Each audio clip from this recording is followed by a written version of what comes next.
Good afternoon, everyone. Welcome to the Transportation Committee of the Minnesota Senate on Wednesday, April 17th, 2024. It's about 11 minutes after 3 o'clock. We are in room 1100 of the Minnesota Senate building, and a quorum is present.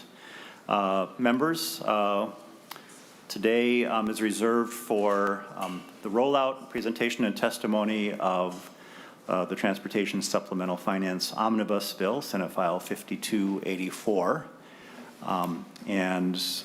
Members, as you're aware, the bill was posted just earlier today, and so that didn't afford stakeholders and members of the public enough time to really be able to review what's in the bill. So we will take testimony today, and then we'll take some additional testimony on Friday, so that folks have some time to absorb what's in the bill and formulate their response to the bill, and also give members and others time for suggested changes and the like.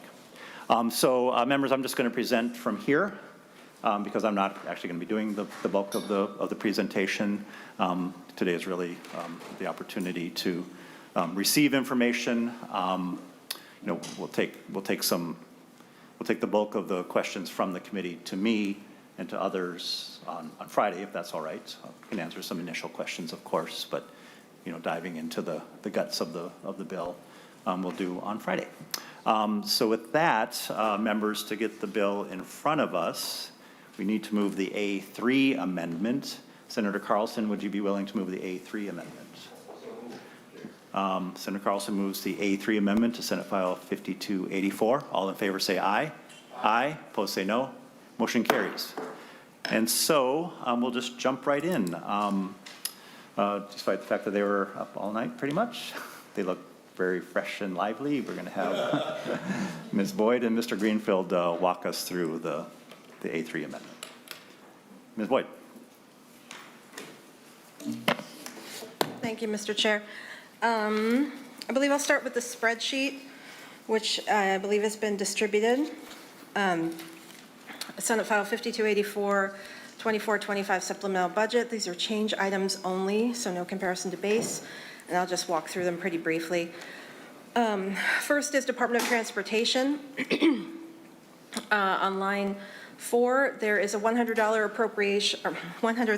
appropriation from the general fund one time for the zero emission transit bus transition plan later in Article 2. On line 7 is a $250,000 one-time appropriation from the general fund to cover the cost of a study on CDL, commercial driver workforce. Line 10 is a statutory appropriation. I generally put these in the appropriations part to just cover all appropriations, but it will not roll up into the direct appropriation totals down below. But this is related to a governor's provision that is included in the bill, giving the commissioner authority to collect fees and revenues related to passenger rail, and this would be the statutory appropriation from that passenger rail account that is statutorily appropriated to the commissioner. 1.5 million in 2024 and 8 million a year thereafter. Line 23 is a $1 million appropriation one time from the general fund under state roads for the traffic safety camera pilot program, which is, again, what we'll talk about in Article 2. On line 16, there's a $2 million appropriation. This is from the trunk highway. This is for an update of the environmental impact statement on the Trunk Highway 55 corridor project in Hennepin County. Lines 19 through 21 is under state road construction. These are all trunk highway appropriations one time. Lines 19 and 21 are governor's provisions of a sort. Line 19 is for rest area truck parking safety improvements, 7.75 million one time. Line 21 is high priority bridges. In the Senate language, it's 10 million one time from the Trunk Highway Fund. It was higher in the governor's recommendations. And on line 20, there's a one-time increase to the state road construction appropriation of 15 million in 2025. Excuse me. Corridors of Commerce on line 24, one-time appropriation of $15 million from the Trunk Highway Fund. Lines 27 and 28 is under local roads. There's no import to the italics. That was just rushing. On line 27, there's a grant to a local government described in the section. We can see it, and I'll go through Article 1 briefly, for road improvements for that local government roadway system. That's $2 million from the general fund in fiscal year 2025 and $2 million in 2026, and no ongoing appropriation. On line 28, there's a grant to the city of Shorewood for development of a transportation management organization along the Trunk Highway 7 corridor, and that's a $200,000 appropriation one time from the general fund. Under agency management, there is an ongoing appropriation of $245,000 from the general fund starting in fiscal year 25, and that's for staffing, I believe, costs for Complete Streets implementation training in the department. Let's see, and that, as you know, we have a $2 million one-time target. This general fund is one of the few ongoing appropriations in the bill, and that is covered by a reduction to the active transportation amounts that were in last year's budget bill, and I'll point that out later in the spreadsheet. Line 32 and 33 together is a cancellation and reappropriation of the remaining portion of an appropriation in fiscal year 2022 for trunk highway corridor studies and local road grants. That appropriation was due to expire at the end of fiscal year 25, and the desire is to extend it to the end of fiscal year 29. So per budget rules, the way we do it is we cancel it and we reappropriate it, what's left, and make the new appropriation effective until 2029. Line 34 is a cancellation, partial cancellation of last year's appropriation for federal IIJA discretionary grant match funds under the general fund. Right there it says $14.5 million. This does not match the number in the bill. I just discovered this error, and we'll correct that in, I believe, a technical amendment on Friday. That is the hope. Lines 37 and 38 are both from the Trunk Highway Fund. These are both governor's recs under buildings. One is a one-time appropriation for transportation facilities capital improvement of $20.1 million. And the other is capital complex security upgrades, specifically for the Department of Transportation building, $1.8 million one time. Metropolitan Council, line 46, there's a $10 million reduction of an appropriation made in last year's budget bill for the Blue Line Light Rail Transit Extension Project, $10 million reduction to the general fund. And then line 45 is an appropriation of $10 million for the anti-displacement community prosperity program that will be discussed in Article 2 of the bill. Under Department of Public Safety, there's a number of studies that are funded. Just briefly, under Driver and Vehicle Services, there's a governor's recommendation on line 53 for staffing for exam stations, approximately $2 million a year starting in fiscal year 25 from the DVS operating account. Line 54 is the cost of special license plate review committee study. That's in Article 2 of the bill, $100,000 from DVS account. Line 55, this is the language from Senate File 3094 for plain language standards for the driver's manual and exam, and it's a one-time appropriation for translations, et cetera, of $212,000 from DVS account. Line 56 is cost for an open bidding study for deputy registrars and driver's license agents of $100,000. This will come from the general fund one time. The Office of Traffic Safety has two appropriations. One is for the Lights On Grant Program. That's a one-time appropriation for that program at $500,000 from the general fund. And line 60 is the cost of a public education program through traffic safety on motorcycle operation, and that's specifically related to the lane splitting provision that it will be later in Article 2, and that's $100,000. Briefly on 67, line 67, that's an appropriation to U of M for Center for Transportation Studies to cover the cost of a clean transportation standards study and report. That's $350,000 one time from the general fund. Then moving down To lines 82 and 83, there are two transfer provisions. One is a transfer from the general fund, a one-time transfer from the general fund to the special small cities assistance account in the special revenue fund of $10 million from the general fund in '25. And line 83 is actually a reduction to a previous transfer in last year's budget bill that I mentioned earlier from the active transportation account, so that it's a reduction to the transfer, so a smaller transfer of $245,000, and then that appropriation of $245,000 is picked up earlier to cover the Complete Streets training cost. Under revenue items, line 89 is the anticipated revenue from the authority of MnDOT for passenger rail fee and revenue collection. Lines 90 and 91 is a governor's provision switching the deposit location for the 13% of the leasing sales tax revenues that is dedicated to local bridges. That is currently going to the State Transportation Fund, which is really meant for bond proceeds rather than dedicated revenues. So a new account is created in the special revenue in the bill, and that's where the deposit will go. The purposes remain the same. Department of Public Safety revenues on 94 and 95. One is a small reduction of revenue starting in fiscal year 26 related to allowing third-party proctors to now administer knowledge tests for those who have failed 3 or more times. Previously, in current law, DVS has to administer those, but there's a provision in the bill to allow third-party proctors to do that, so that would be a reduction of revenue to DVS. And line 95 is related to the dealer tax payment extension without extending the payment of taxes without a late fee, I believe from 10 to 30 days, if I'm remembering correctly.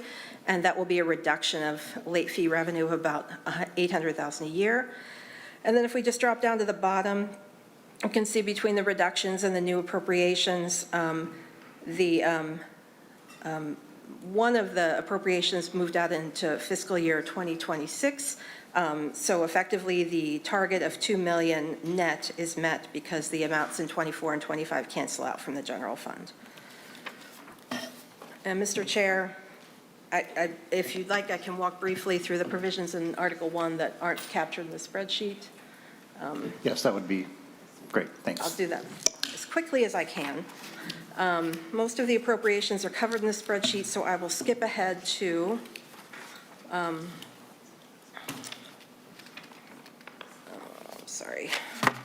page 8. Bottom of page 8.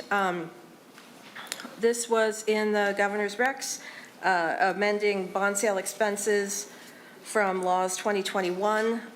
There were bond sale authorizations over 3 years, and those have different cancellation year triggers, and that needed to be done also for the bond sale expenses that are over those 3 years. So that happens in section 12. It also happens later in this article for the bond authorizations that were in last year's bill. Section 13 is the governor's recommendation allowing an expansion of uses of the local transportation disaster support money that was in last year's budget bill, allowing that money to be used for assistance for roadway damage associated with state or federally declared disasters if the locals are not eligible for receiving federal or state disaster program funds. Section 14 we discussed in the spreadsheet. Section 15 is a correction and expansion of a provision in last year's budget bill appropriating $2 million to Dakota County for U.S. Highway 52. On line 13.4, there's an expansion of the uses, including planning, and then there are some technical changes to the location, the description of the location of the road. Section 16 is a modification of an appropriation that was in last year's bill. This was a grant, or it was an appropriation of the Commissioner of Transportation for a grant to a township with a population greater than 10,000 for their road system. I believe there were some technical difficulties with this language between the department and the local government, and this was just additional language to try to facilitate that appropriation getting to the township. Section 20 are the changes to the transfers from active transportation that we talked about. Section 18 is part of that governor's recommendation we'll see later in Article 2, creating the Transportation Facilities Capital Improvement Program. I'm sorry. And so that we amended, here, Section 18 amends last year's appropriation for facilities to just pick up the amount of the name of that program. Sections 19, 20, 21, and 22 are technical corrections to appropriations made in last year's budget bill for specific projects because they are trunk highway funds, I believe, and the trunk highway funds need to stay with the department rather than being given as grants to local governments, so those are technical changes there. And then Section 23 is the other bond sale expense correction that was desired by MMB, and that is the end of Article 1. Thank you. Any brief questions of clarification at this point from the committee? Okay, great. Mr. Greenfield. Mr. Chair, members of the committee, I am going to be going chronologically through the Article 2, which begins on page 17 of the A3 amendment. Published on the committee webpage is a spreadsheet, I guess my version of a spreadsheet, that details the bill list of all the bills that are contained in the, I think for lack of a better term, the policy portion of the supplemental finance bill. And I'll note at the outset that the version that's posted on the website has a timestamp of 1:59 from today, and that is the most recent version.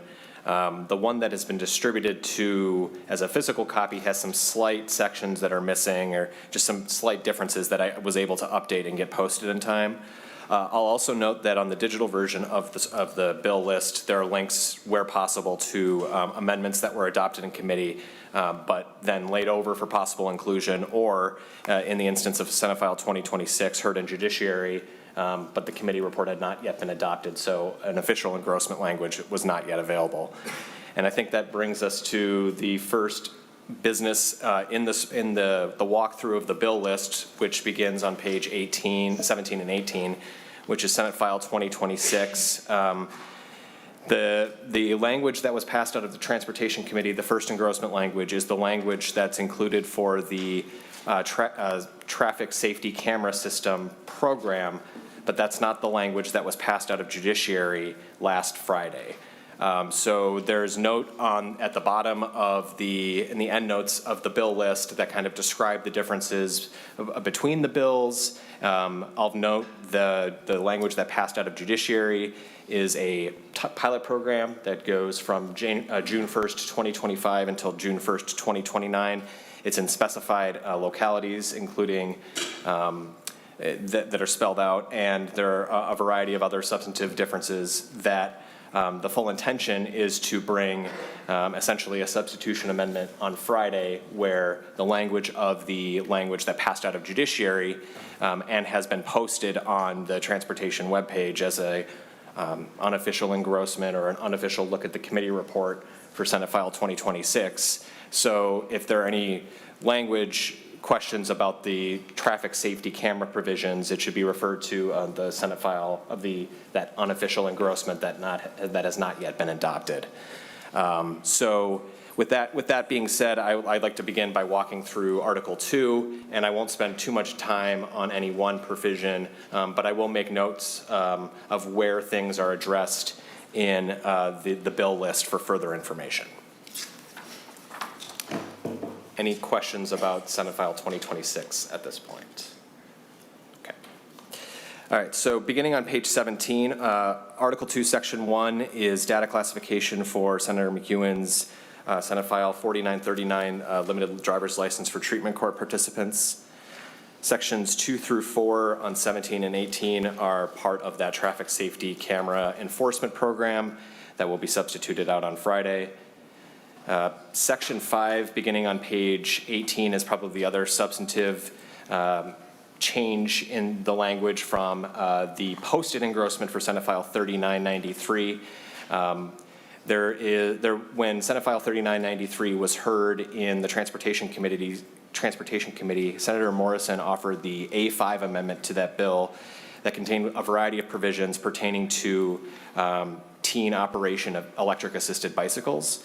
And certain portions of that bill are included as part of the overall language in Senate File 3993, including certain sections from what then became Senate File 5211, the jacketed version of the A5 amendment.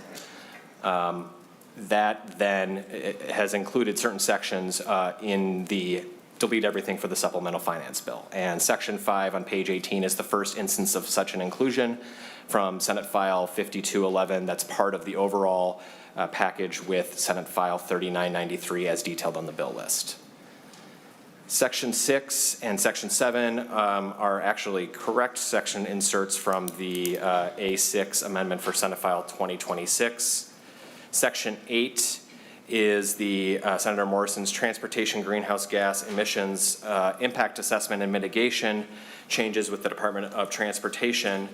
Of note, on page 25, or 24, excuse me, there's an establishment of a new account. And unfortunately, I'm going to hand it over to Ms. Boyd to describe the lines 24.17 to 24.22.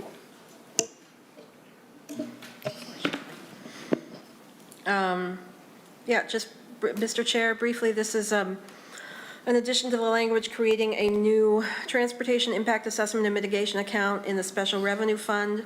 The original language of the bill had a number of appropriations that are not included in this language of the bill.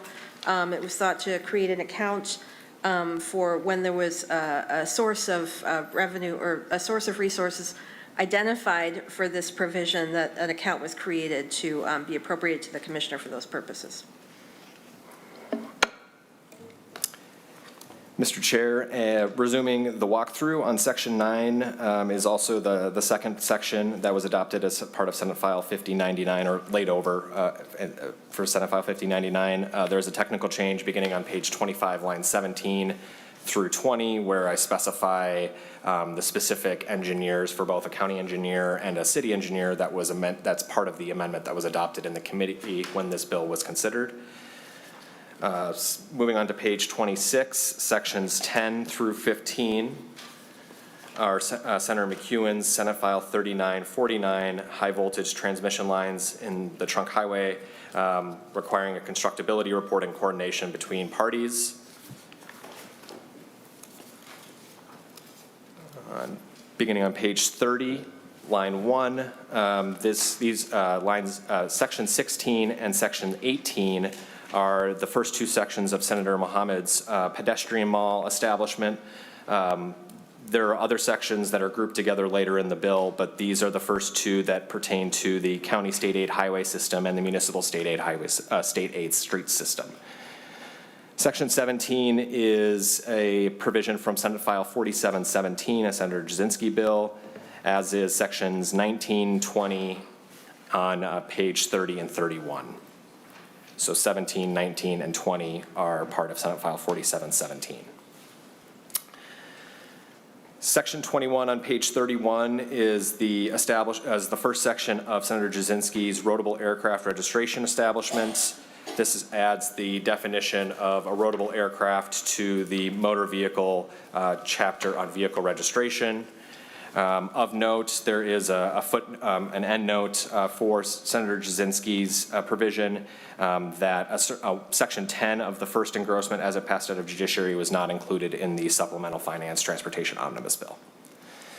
Section 22 on page 32 is Senator Carlson's Senate File 4505, extending the amount of time that a temporary vehicle permit may be valid and issued.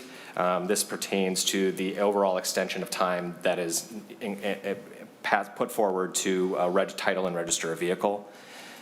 Section 23 is Senator Jasinski's roadable aircraft bill, as is Senator Jasinski's, moving to page 35, that establishes the registration scheme for Senator Jasinski's roadable aircraft provisions. Section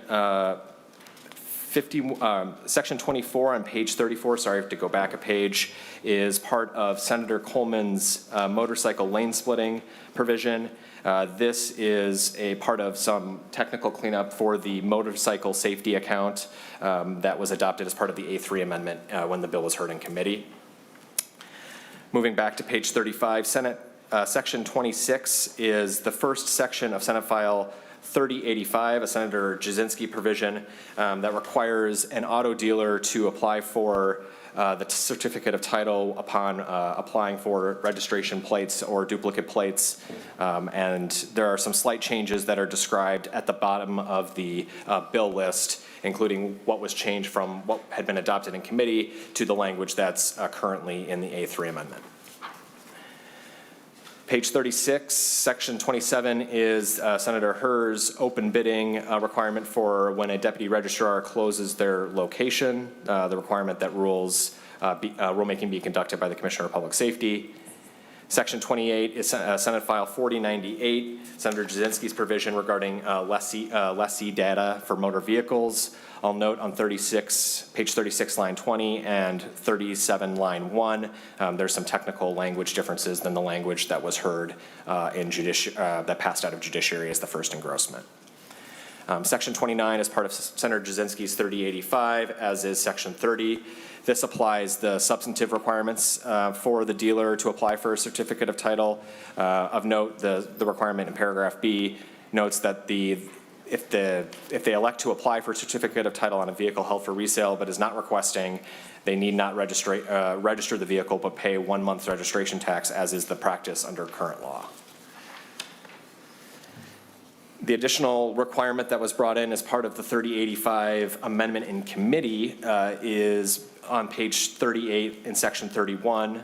This is the loop-in is how it's described in the bill list for whether a dealer must apply for a certificate of title upon applying for duplicate registration plates. This language is tightened up after conversations with the agency. Section 32 is a provision from the Roadable Aircraft Bill, Senate File 3975. Section 33 is a provision from Senator Bolden / Senator Morrison's 3993-5211.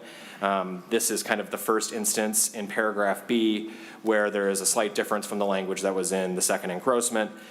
This again is intended to clarify that a electric assisted bicycle that is designed, manufactured, or intended by the manufacturer or seller to be configured or modified to not meet the requirements or classification of an electric assisted bicycle specified elsewhere in statute, including by a variety of methods, no longer meets the requirements of an electric assisted bicycle and is instead treated as a different type of vehicle later in a provision, and that becomes pertinent later in the provision pertaining to commercial disclosures and what must be disclosed to a buyer upon selling a non-compliant, for lack of a better term, electric assisted bicycle. So again, this is a provision that is slightly different than 3993 as to the definition of an electric assisted bicycle in chapter 169. Section 34 is Senator Jasinski's Roadable Aircraft Bill to clarify again that a roadable aircraft is not a motorcycle despite it potentially meeting the criteria. Section 35 is language from Senate File 3993. Section 36 is language from Senate File 2026 that will be changed with the substitution amendment. There is some slight language differences in this amendment and the amendment, this definition and the definition on beginning on page 40, line 22. So if people check out the unofficial engrossment, they'll notice slight differences there. Section 37 is obviously the definition for roadable aircrafts from 3975. Section 39 on page 41 is also from the traffic camera safety bill. Section 40 is, again, another marriage between the Senate File 3993 and Senate File 5211 to include an operator of an electric assisted bicycle as a vulnerable road user. Section 41 is Senate File 2026. Of note, on page 42, line 20, this is indicated on your bill list. When I thought I had the correct version of the language upon posting, paragraph D is language that was a technical clarification on my part to specify that the regulation, the validity of ordinances enacted as pursuant to the pilot program. Section 42 is again provision from 2026, as well as Section 43, Section 44, Section 45, Section 46, and Section 47. All of those will be substantively changed as part of the language that was brought over from the Judiciary Committee. So we can skip ahead. I'll let everyone catch up through the wall of text to page 51, line 13. This did make it in from the language in the Judiciary. This is a Senator Kroon provision that was adopted in Judiciary Committee. So again, this made it into the language for Senate File 2026 and will be preserved upon the substitution amendment. Section 48 is language from Senate File 5211 to add a cross-reference to an electric-assisted bicycle for the number of riders on an e-bike. This is to make clear that tandem riding on an electric-assisted bicycle is prohibited, just like other forms of bicycles, unless the bicycle is designed to carry more than one passenger. Section 49 is additional assisted e-bike language. There's not any difference between Senate File 3993 for Section 49. There's just a minor technical cleanup on page 52, line 9. Section 50 is, again, that combination of 3993 and 5211. The only change that's substantively different begins on 5215 to 5217 regarding the labeling that is required for a multiple mode electric assisted bicycle. Section 51 is Senator Mohammed's 4634 provision related to disability parking signs. This incorporates the language from the A1 amendment that was adopted in committee. Page 54, Section 52 is Senate File 5117, Senator Herr's Lights On Grant Program Establishment. Section 53, I'm going to turn to my colleague, Ms. Boyd, to describe this minor technical clarification that is not part of any Senate file. Mr. Chair, this is purely technical.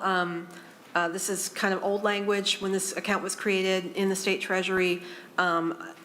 Accounts like this are generally kept in the special revenue fund, so this is a technical sort of matching statute to reality.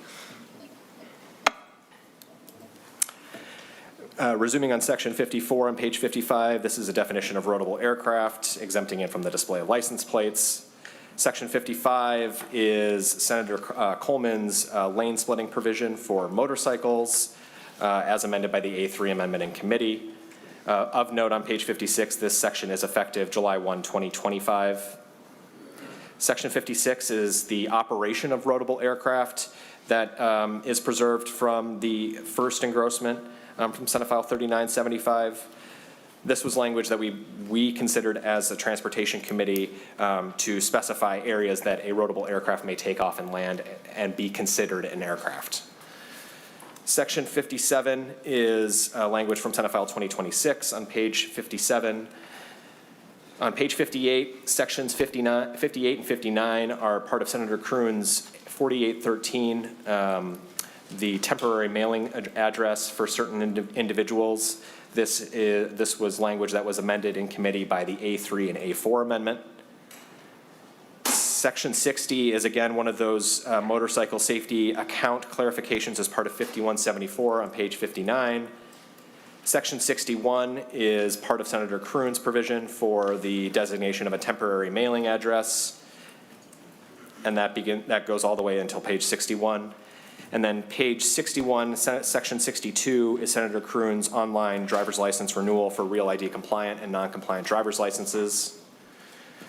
Section 63 is the second portion of Senator Herr's Senate File 3250 that requires the Commissioner of Public Safety to conduct rulemaking for open bidding processes when a driver's license agent closes their location. Section 64 is a provision that is again a 3993, 5211 combination that adds the definition, or adds electric assisted bicycle operators to the definition of vulnerable road users for the purposes of the driver's manual. Section 65 on page 64 is a provision from Senate File 2026. Section 66 is provision that was not included on the bill list that was handed out, but is on the correct 159 timestamp digital version of the bill list. This is, again, a provision related to Senator Kroon's online renewal of driver's license credentials and identification cards as well. Section 67 on page 65 is Senator Coleman's 4895 that eliminates the requirement that the Department of the Division of Driver and Vehicle Services administer the fourth or subsequent examination for a test for an online or for a knowledge test. Just wanted to get that correct. Mouthful. Section 68 begins on page 66. This is Senator Omo Verbatim's Senate File 3094 that was passed off the floor by the Senate on Monday, the instituting plain language requirements for the written examination. The page 68 begins, has language from Senate File 2026. On page 69, section 70, this is Senator McEwen's provision pertaining to a limited driver's license for treatment court participants, and that goes for section 70, 71, and 72. Of note, on page 71, beginning on 71, page 71, line 12, that is the section that was adopted as part of the A1 amendment in committee. Section 73 on page 72 is a provision that is not attached to any Senate file, but is a provision that is identified in the bill list as a joint Senator McEwen and Senator Dibble provision pertaining to the reintegration driver's license and whether it would be subject to the reinstatement fee at the time of application. This language has been worked out with the department to capture the intent of the bill that was enacted last year and also to standardize and make clear the practices that DVS intends to move forward with for purposes of the reintegration license application and the waiver of those fees. So that applies for both section 73 and section 74 for that provision that doesn't have a connected Senate file. Section 75 is, again, the provision related to the motorcycle safety account created and are clarified and modified as part of Senate File 5174. Page 74, section 76, that is one of the first sections in Article 2 from the underlying 5284 Governor's Transportation Budget Bill involving tribal worksite training programs. Section 77 and 78 as part of Senator McEwen's 4938 zero emission bus requirements. I'll note that, and this is indicated on the bill list, that a change was made from the language that was heard in committee for this provision. The language that was heard in the House yesterday that narrowed the applicability of the requirements in section 77 now exclude rural transit providers and only apply to urbanized area service that are associated with MnDOT. So this is House language that has been brought over for purposes of the A3. So section 77 and 78 are part of Senate File 4938 with language that's different than that was adopted in committee.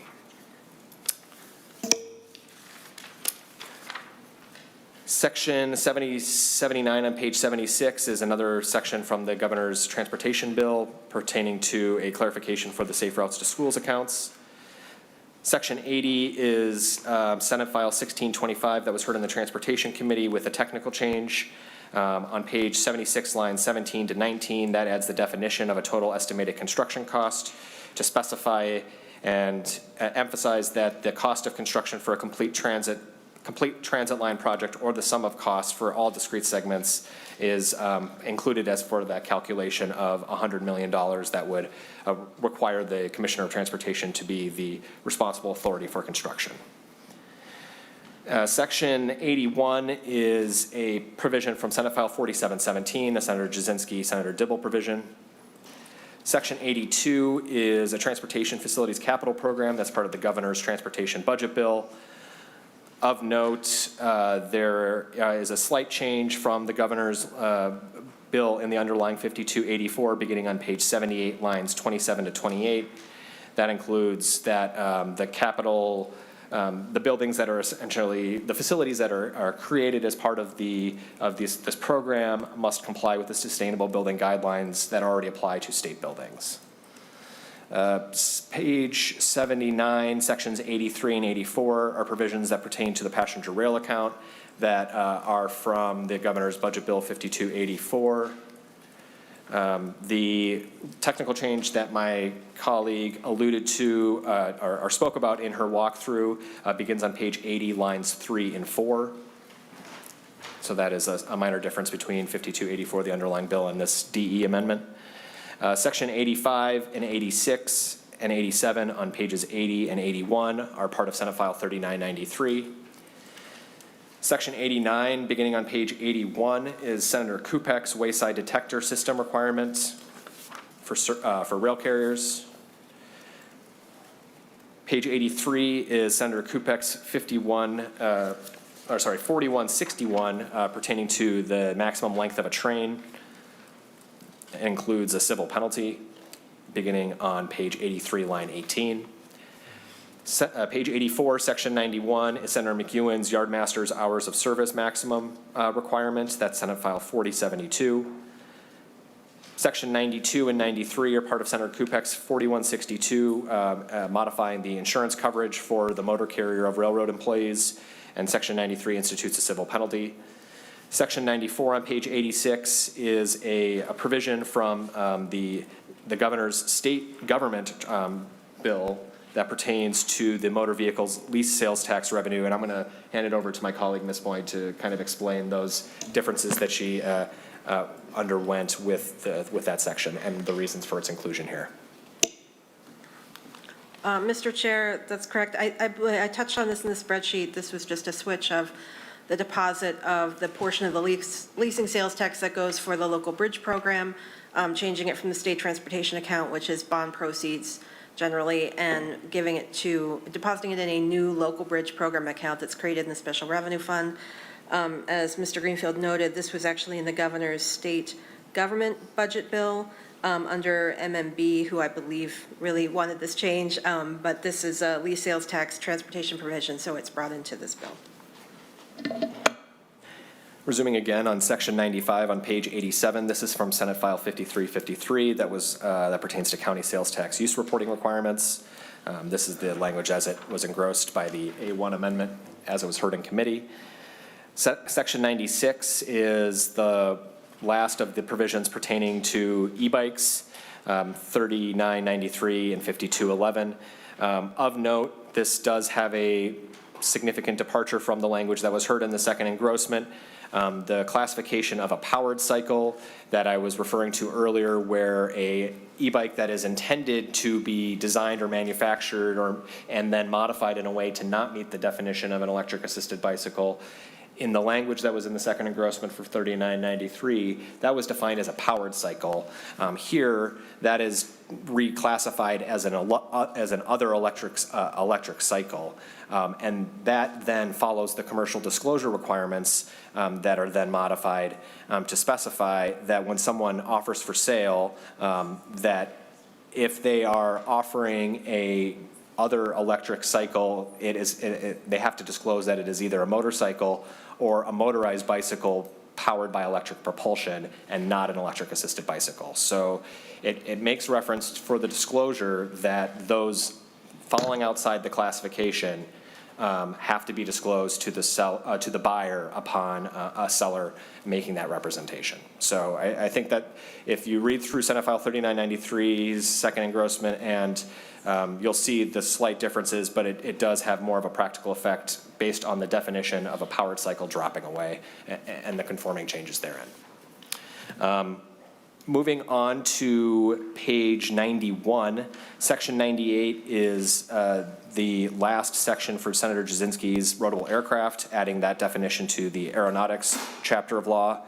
Sections 99 through 107, beginning on page 91, all the way through page 94, are Senator Mohammed's authorization for cities to designate lands for pedestrian malls on city rights of way. Section 108 on page 94 is a Senator Dibble and Senator Jasinski provision pertaining to annual transportation financial review for the Metropolitan Council. Section 109 and 110 are the zero-emission transit bus requirements for the Metropolitan Council, including modifications of the already existing requirement that Metropolitan Council develop a plan of now exclusively zero-emission electric transit vehicles by the specified procurement deadline.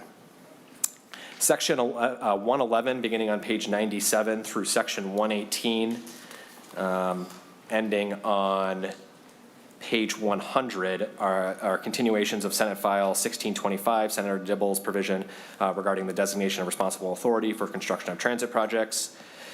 Section 119 on page 100 is again, the second section for Senate File 5353, the county sales tax use reporting requirement.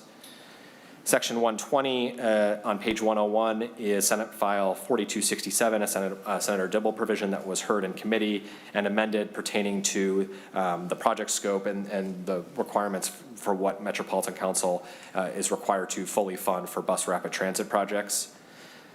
Section 121 is an additional section from Senate File 5285. Section 122 on page 102, that is Senator Hur's Senate File 4056, authorizing the Deputy Registrar at the Hmong Village Shopping Center at or near the Hmong Village Shopping Center to become a full service provider. Page 103, Section 123, Senator Dibble's 4719, the Anti-Displacement Community Prosperity Program Board. So this language is mostly unchanged from what was heard and passed out of state government, but the committee engrossment has not yet been adopted, or the committee report has not yet been adopted. There are some minor technical differences from this language that was heard in Transportation Committee regarding cross-references. Page 105, Section 124 is Senator Jasinski's autonomous mowers research and development plan requirement. That is required for MnDOT to establish and study autonomous mowers. This was language as part of the A3 amendment that was adopted in committee.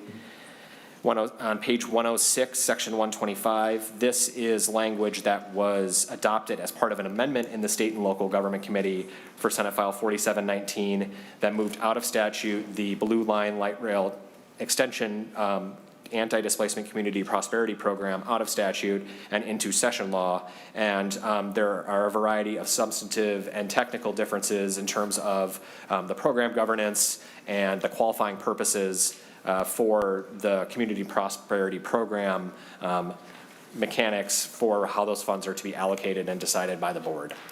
But it does reflect the language that was passed out of the State and Local Government Committee this past week. Section 126 is a chair's initiative that requires a workforce study on commercial drivers and commercial driver shortages. It convenes a variety of stakeholders and interested parties to work together on examining the challenges in test access, workforce development, driver compensation and retention, training and certification offered by post-secondary institutions, and how each of those challenges may be addressed by the legislature or other state regulatory action. Section 127 is the final portion of Senate File 3250, Senator Hur's open bidding requirements. As the committee recalls, we pushed the report was adopted as part of an amendment that comes before the open bidding requirement. So the report will be submitted to the committee for further consideration so that if there are other changes to the open bidding rules that need to occur, this report should give indication of what those may be. Section 111 is Senator Hur's 3257 that requires DVS materials in a language other than English. This is language that reflects the A2 amendment to Senate File 3257. Section 129 is a section from 5211 on page 113 that establishes a electric assisted bicycle youth operation study that is jointly conducted between the Departments of Transportation and Public Safety, but also the Active Transportation Advisory Committee and the Advisory Council on Traffic Safety, both of which those last two committees were established last year as part of the Transportation Omnibus. Section 130 on page 115 is language that was not included as part of Senate File 5179, Senator Coleman's provision on lane splitting, but essentially adds session law to authorize the Commissioner of Public Safety to conduct public education campaigns for purposes of lane splitting and letting drivers be aware of the changes that are coming by July 1 or June 1, 2025, should the bill be enacted. Section 131 on page 115 is a report that was adopted as part of Senator Kroon's 4813, requiring DVS to expand upon additional online and mail services. Section 132 on page 116 is a chair's initiative that requires the Center for Transportation Studies at the University of Minnesota to conduct a study on a clean transportation standard, and basic elements of the bill that was heard in the Transportation Committee as part of Senate File 2584 are included in that analysis. Page 117, Section 133 is a report on plain language written examination implementation. Section 118 on page 134, Section 134 on page 118 is a chair's initiative that pertains to the Department of Public Safety and Division of Driver and Vehicle Services establishing a study on whether to constitute a special license plate review committee that would make decisions on whether to approve designs for special license plates. On page 119, Section 135, this is Senate File 4783, Senator Carlson's provision pertaining to the incorporation of the federal manual on uniform traffic control devices to incorporate the federal guidance on speed limits until the Minnesota manual is updated. Section 136 on page 120 is from Senate File 2026. Section 121 is also from Senate File 2026 and will be deleted in the A6 amendment. The pilot program is actually moved into the statutory language, which it itself is a pilot program. So it would be redundant to have this session law in the substitution amendment. So that is just for the committee's notification. And then on page 122, there are a couple of revisor instructions and a repealer of a provision related to Senator Mohammed's pedestrian mall bill, Senate File 3526. And that concludes Article 2 of Senate File 5284, the A3 amendment. Ms. Boyd? Mr. Chair, thank you. I just want to jump back to one thing and clarify that on page 100, section 119, this was something that came up in your presentation of Senate File 5285 on Monday on the financial review for Met Council, and we talked about that kind of reporting. So this was added in. This is the chair's initiative to this language. It wasn't in an earlier bill. So under the regional transportation sales tax in the metro area, the metropolitan counties receive 17% of that tax, and there's no reporting requirement. So the language starting on 100.24 adds a report to the legislature on the use of those funds.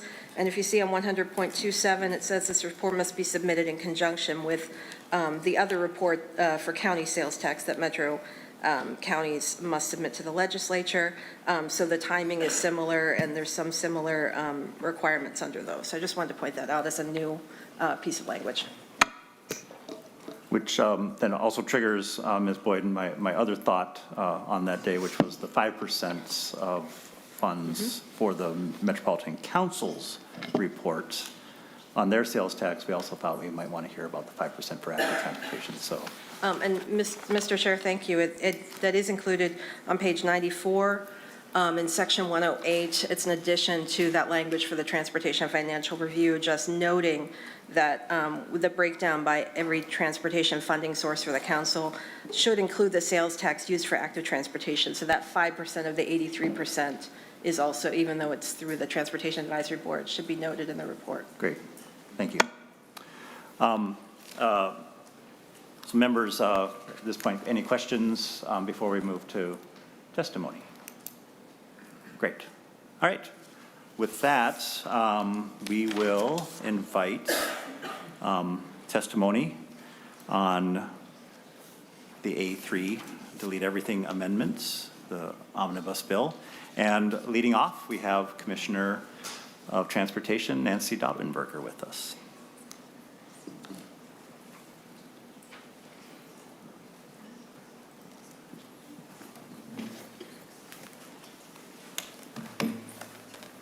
Welcome to the committee.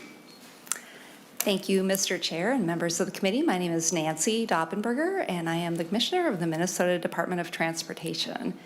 Thank you for the opportunity to provide comments on the Senate Omnibus Transportation Bill. We've appreciated working with Chair Dibble and Lee Jasinski throughout the session, and thank them and the committee members for all the work on this bill. Thank you for including the governor's transportation budget items. While these provisions are budget neutral, their impact on Minnesota's transportation system can be significant and very much appreciated. The trunk highway bond corrections from last session impact the trunk highway 65 in Blaine, US Highway 10 in Coon Rapids, US Highway 169 in Scott County, and US Highway 8 in Chisago County projects. There's also similar technical corrections required for a transportation facilities capital program. Additionally, the governor recommends establishing a tribal workforce training program to mirror at the state level what the federal government provides in terms of a highway construction training program for tribal members. Also included in the governor's budget is the authority for MnDOT to collect fare revenues from passenger rail service. So we thank you, Mr. Chair, for including this in your budget bill as well. In addition to the governor's budget recommendations, we also appreciate the inclusion of recommendations of the Greenhouse Gas Working Group. These recommendations are consistent with MnDOT's sustainability objectives and the agency's long-term goals of reducing greenhouse gas emissions and vehicle miles traveled. Working group members have found that the preferred approach for evaluating GHG and VMT conformance of the transportation investments is through integrated multimodal regional planning. This plan would establish the overall process for achieving the state's greenhouse gas and vehicle miles traveled reduction targets and provide the ability to incorporate land use, highway and other multimodal transportation planning into an overarching vision for the state. The legislative recommendations seek action in two forms. First, to clarify certain elements of the legislation, and second, to provide resources to build capacity for evaluating emissions within regions through improved planning and modeling resources for the state and local governments. We continue to have concerns, which we've previously shared, with transferring responsibility to MnDOT for light rail and bus rapid transit projects. I won't repeat those concerns today, but other than to take note that taking on existing responsibility is potentially easier said than done and is not guaranteed to result in better projects, especially if the design and engineering are conducted by an authority separate from that which is responsible for the construction. MnDOT is not comfortable taking on these responsibilities as they're prescribed in the bill. To help navigate these complexities, I would like to make a suggestion. We could hire a consultant to look at different models of organizational structures that could be considered for setting these projects up for success. Alternatives that would include having Met Council as the lead agency and with MnDOT as the lead agency, and what resources, key staff, and consultants would be needed from each agency, along with, as I mentioned, the consultant support and what's needed to build out effective structures, and then assess these alternatives for their pros and cons. And finally, we appreciate the inclusion of traffic safety camera language. While this is not a MnDOT initiative, we recognize the significant safety impacts these cameras can have. So thank you again, Mr. Chair and committee members, for your work on this bill, and I stand for questions. Thank you, Commissioner, and I should mention the Commissioner was here when we had our last policy omnibus bill, and I failed to acknowledge her presence in the room, so I apologize publicly for doing that. Members, questions for the Commissioner? Senator Jasinski. Mr. Chair, and thank you, Commissioners. Could you go a little bit into the fare revenues that you're talking about in the bill? just what the anticipated ones are and what they may be? Commissioner. Thank you, Mr. Chair and Senator Jasinski. From a high level, it's the authority to take, for the state of Minnesota to take in those revenues from passenger rail. So we don't have that today. That's needed. If your question is in terms of what we're projecting for revenues, I don't have those numbers here today, but I'm going to look to see if any of my colleagues do.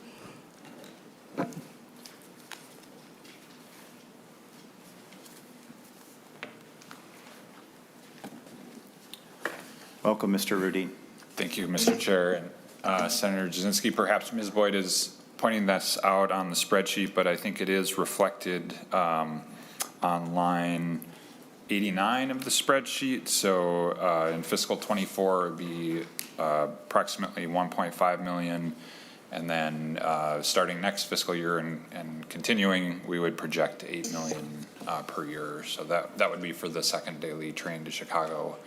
And we're hoping that service begins very shortly. Thank you, Madam Chair. So I had a discussion here, Mr. Chair and Mr. Rudin. Where are those fare revenues being collected, I guess is more of my question. Where are we collecting those fare revenues from? Where will those fees come from? Mr. Rudin. Mr. Chair and Senator Jasinski, so this would be primarily from ticket sales. The revenues would be collected by Amtrak and then split among the 3 states where the line is operating, depending, some of the fares would be from St. Paul to Chicago, others might be for, a portion of the trip. So then Amtrak sort of keeps track of those revenues and distributes them accordingly to the states. There would be some other revenues collected from potentially sale of merchandise or those some other activities, but I think primarily it would be the revenues from ticket sales.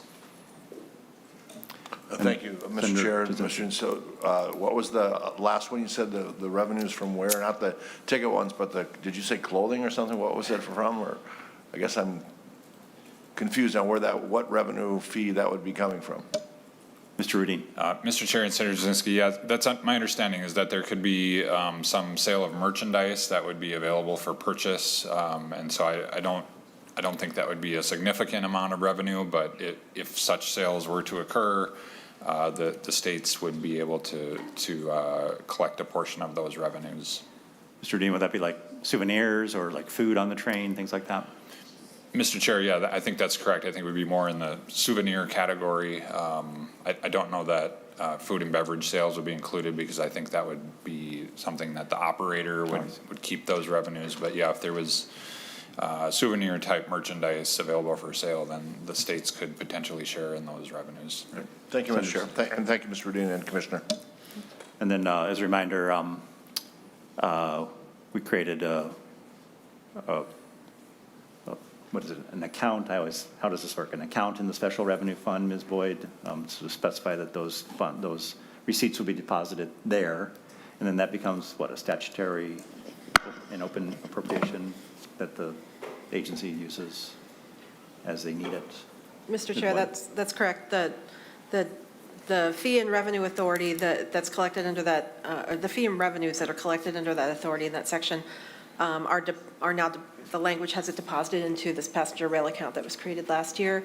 And that account has a line that says the money in the account is annually appropriated to the commissioner. So it is an ongoing statutory appropriation for the uses delineated in that account. All right, thank you. Members, any more questions for MnDOT or the commissioner? All right. Well, thank you, Commissioner. Thank you. All right. Next up, I have, I believe, Cassandra O'Hearn, who is Deputy Commissioner of the Department of Public Safety.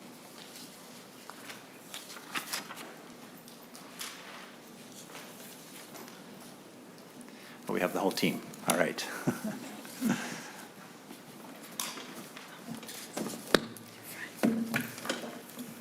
Welcome, Deputy Commissioner. Thank you, Mr. Chair. Members, my name is Cassandra O'Hearn. I'm the Deputy Commissioner for the Department of Public Safety. Thank you for the opportunity to address this committee on this bill. We really appreciate that the bill fully funds the governor's supplemental budget request for 22 additional driver and vehicle services examiners to support Class D testing. And DVS Director Zhang will explain more about this staffing and why it is needed when I'm finished, if that's okay. But DPS would like to raise a few issues with the bill, and we continue to look forward to working together with the chair and the members to address these issues. First, the State Patrol is working with MnDOT to review the speed safety camera language to ensure that it does not conflict with federal requirements. Second, DPS does have some concerns regarding authorizing lane splitting for motorcyclists. While the motorcycle season is very short in Minnesota, we are concerned that motorists already do not see motorcycles. And we need continued education to motorists today without the lane splitting. There's no way for conventional police vehicles to enforce the limitations on lane splitting that's currently in this bill, as only another motorcyclist could fit between the cars to conduct the stop.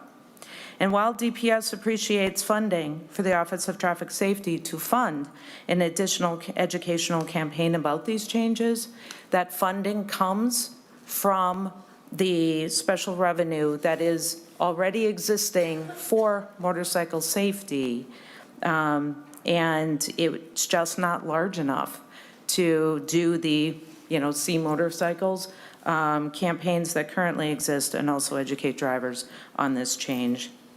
And finally, we want to raise your attention to the number of the new reports and studies that are required by this bill for the Department of Public Safety, some of which we're seeing for the first time, so this is high level. But the bill requires DVS to lead or participate in 4 new reports that are all due by February of 2025. While we appreciate the funding from the Special Revenue Fund is included to conduct 2 of the reports, the one on special plates and the open bidding study, but as you know, DVS is currently working to put all of their resources towards the services that they provide to customers. And we're concerned that having 4 new reports all due at the same time are going to have an impact on the staffing that we can use for other purposes. Requiring DVS to complete all of these reports over that same period of time will reduce those resources that can be put towards the core services. DVS can certainly provide the information required in the reports, but it will need additional resources and potentially time in order to complete them fully. Thank you for the opportunity to testify and provide this overview. And if the chair allows, I will turn it over to DVS Director Zhang to provide some additional additional information regarding the funding for the DVS examiners. Thank you, Deputy Commissioner. Any questions for our Deputy Commissioner? All right, thank you. Director Zhang, welcome. Thank you. Pong Zhang, Director of the Driver and Vehicle Services Division. And first, I'd like just to say thank you for the opportunity to testify in support of the Governor's supplemental budget recommendation fund and inclusion in this bill.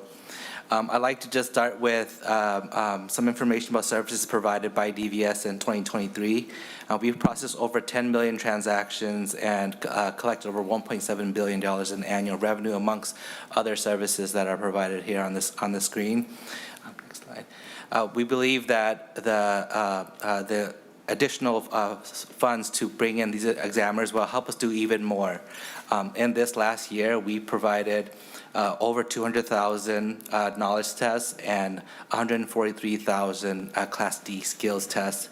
We know that the demand, or we have forecasted the demand to be upwards of 200,000, between 215 and 237,000 road tests expected in calendar year 2024, which is, according to the demographer, going to be pretty steady in the out years. We believe that these additional examiners will help us meet the goals set out by, or that we'd like to achieve for Minnesotans. On this slide here, I just want to share some information about travel from different the sections of the state for Class D tests, for road tests. So you can see in calendar year 23, we have 21,000 individuals leaving the metro to greater Minnesota to take road tests, and about 2,000 individuals leaving greater Minnesota to come to the metro to get a road test. All this being said, we know that we're not, we still have much more to do to meet the demand for Minnesotans, and again, we appreciate the inclusion of these 22 additional examiners to meet that goal. As part of our research, we also asked our other states to provide information on their exam station structure. This is data provided by other states. We do have a survey process through AMVA that we take advantage of. And while this information is very helpful, it is for research purposes only. But it does show some really enlightening information. Here we included just an excerpt from the total survey with states with populations similar to Minnesota or very closely similar to Minnesota. And you can see that our exam station structure most mirrors Wisconsin with about the same population, about the same number of exam stations, but with less examiners. And with that, Mr. Chair and committee, I'd be happy to stand for questions. Thank you, Director Zhang. Questions for Director Zhang? Senator Jasinski. Thank you, Mr. Chair and Director Zhang.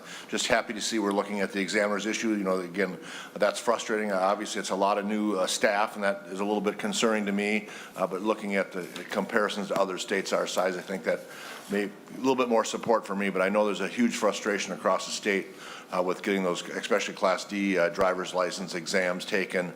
And I was just laughing with staff here about the number of metro people that are going out into rural Minnesota to take those, and there's not a lot of rural people going to the metro to take those, and that's actually causing issues in rural Minnesota for our local residents who have to travel much farther to get somewhere to get that test taken. So I'm glad we're addressing the issue, so thank you for that. A little concerned at 22 new full-time people, but I think it's something we need to do for Minnesota to get that issue taken care of. So thank you for that.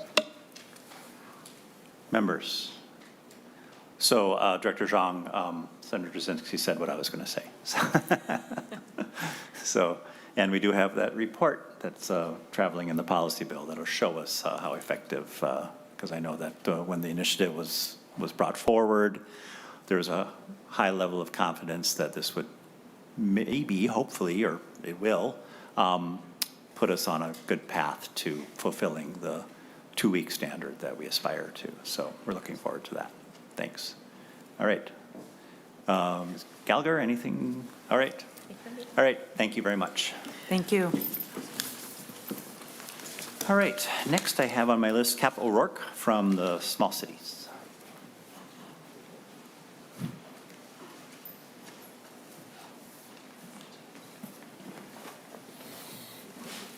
Welcome to the committee. Thank you, Mr. Chair, members. My name is Cap O'Rourke, Executive Director of Minnesota Association of Small Cities. I would first like to thank you for putting in a one-time appropriation to try to fix the current gap that is a $20 million deficit from what was passed during the last legislative session and which currently exists. I would be remiss if I didn't say we still have a little bit more work to do. I would remind you, as has been asked of me today, what our request was. And I want to clarify for those members on the committee that last session during the budget year, we had a request of over $40 million for small cities. At the end of the session, the legislature passed a funding bill that included $23 million over this fiscal year, or this biennium, for dedicated to small cities. At some point in the fall, or actually ongoing, the Department of Transportation has made adjustments, and in fact, I would argue that they are slow to make those adjustments, because if you go onto their website today, they are still having links to websites that say fiscal year 24 disbursement and showing a $2.5 million amount, and they're still showing an amount of $19 million in fiscal year 25. That is not what is happening. Small cities will not and did not get anything during fiscal year 24, and we are expected to get only $2.5 million during fiscal year 25. pending the passage, without the passage of this legislation.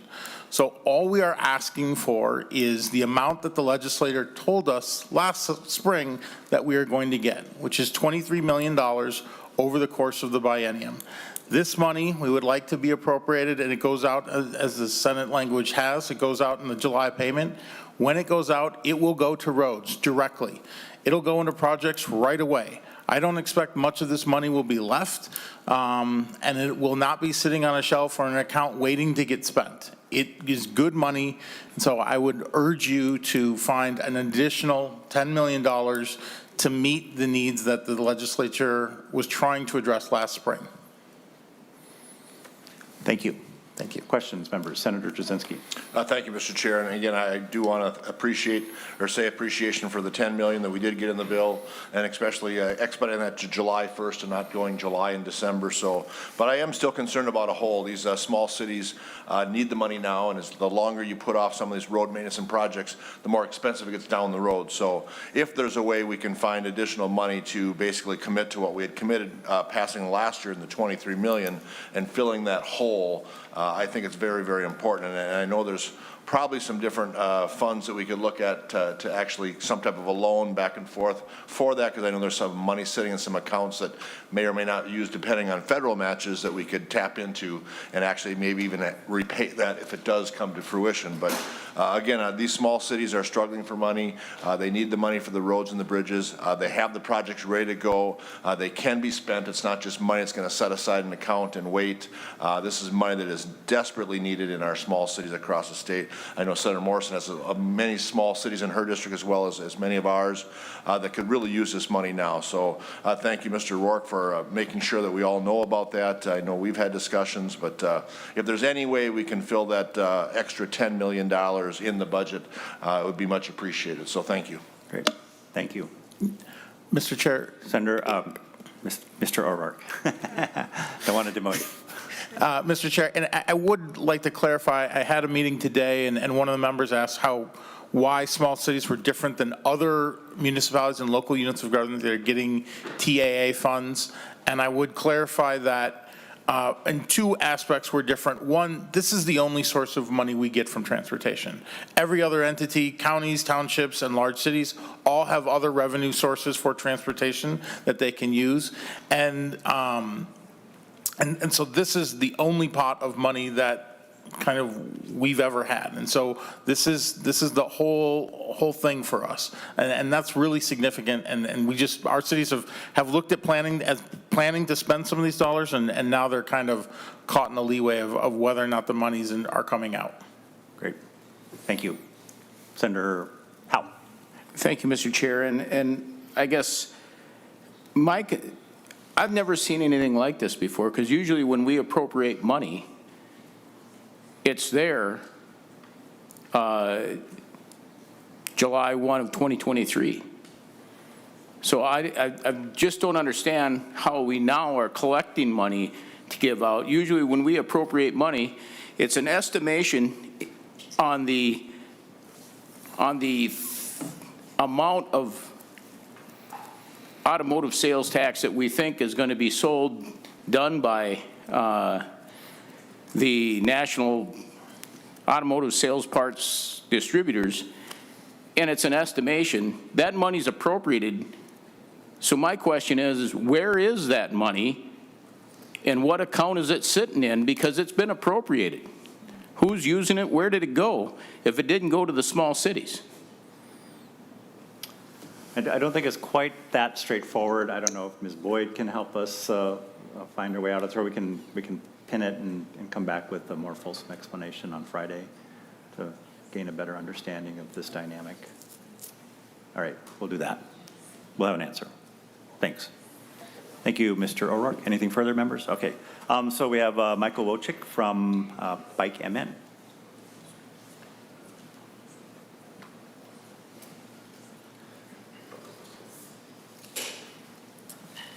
Welcome to the committee.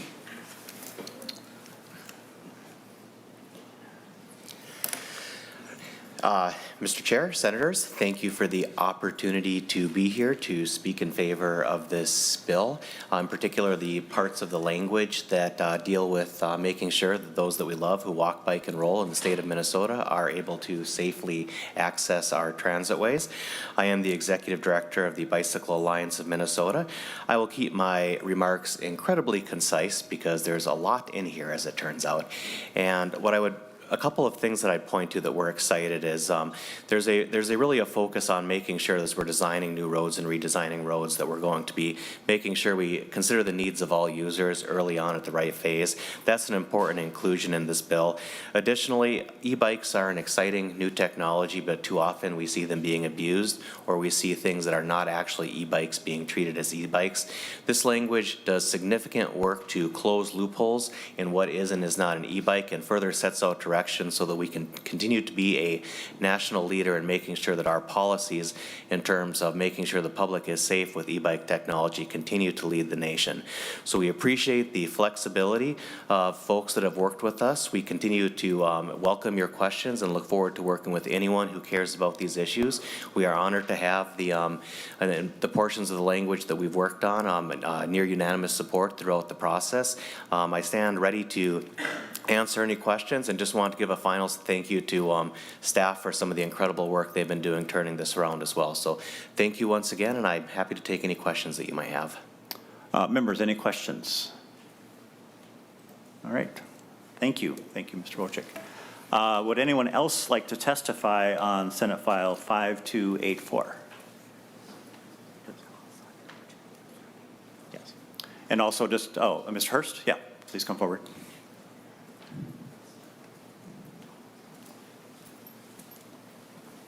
Welcome to the committee.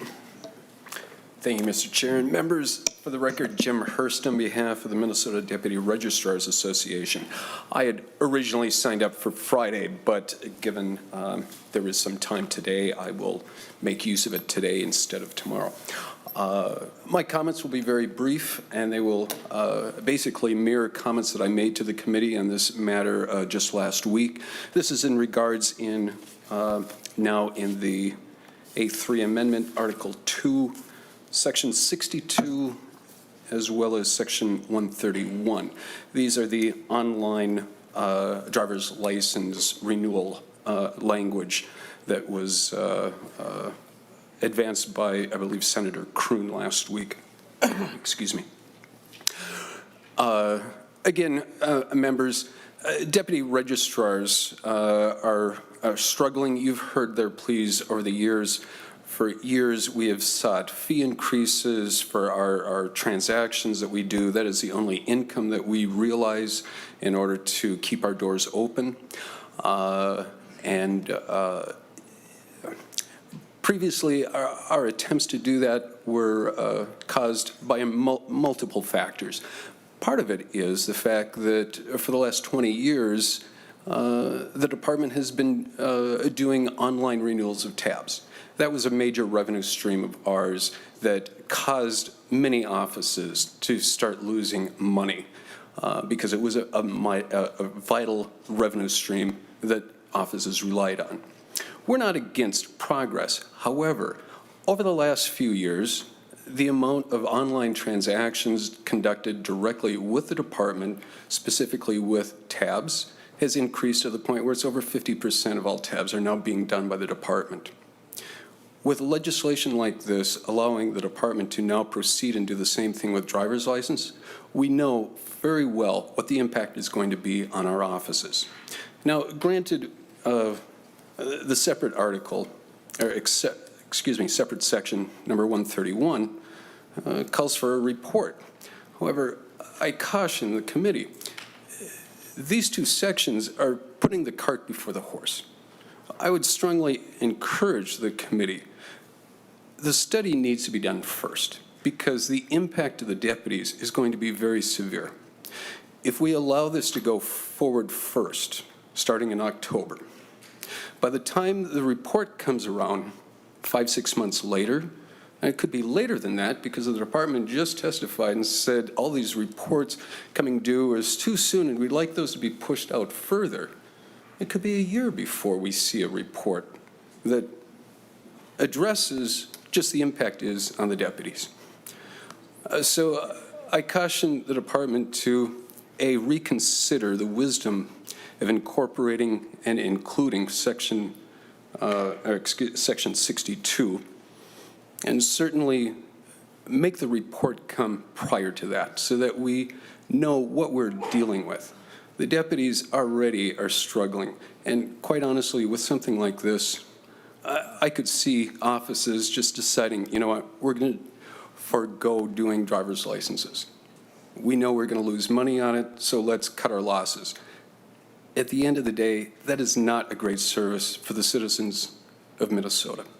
They need these offices to be existing and functioning and responding to the people. With that, I'll conclude my remarks and certainly welcome any questions you have, but I want to be mindful of the time. Thank you for allowing me to speak. Thank you. Thank you, Mr. Hurst. Questions, members? Senator Jasinski. Thank you, Mr. Chair. And Mr. Hurst, you kind of bursted my bubble what I was going to talk about, because that was my first comment I was going to talk about after going through the bill is, you know, obviously we have some concerns with the Democrat bills, and I actually have some concerns with our own Republican bills. And this is one of them. I was actually the author on this when Senator Kroon brought it forward with just having a second address to send your driver's license to. But when the amendment was put on with the online renewal, brought some huge concern to me, and deputy registers are struggling, and this is something, again, we don't even have the report out yet, and we're changing legislation on how we're operating. So that would be my concern as well as what we're doing. I know we've asked for fee sharing in the past, and that seems to get turned down pretty handedly by the department. They don't like that, but I think somehow we have to come up with some form of fee sharing. We did we called it a convenience fee last year of $1 more at the deputy registers. I didn't realize that was going to be advertised on all the renewals. I got it in my advertisement, and it says right on there, you can renew online here and at your local deputy register for this amount. And I didn't think they were going to do that, and they did that. So they're basically advertising to push things online. And again, I know technology is there and things go forward. We want to see that, but what's going to happen is everything easily is going to get pushed online, and then our deputy registers that really provide some crucial customer service to our Minnesotans for more complicated things and things like that in the future, these deputy registers just won't be financially viable anymore, and they're going to have to close up shop. And then our Minnesotans are going to have issues. They won't have a local shop to go to and make that convenient for them. And that's terrible, because I know I've been on this committee for 8 years, and I remember back through the whole Minlars debacle, the department came out many, many times and said how valuable these local deputy registers are.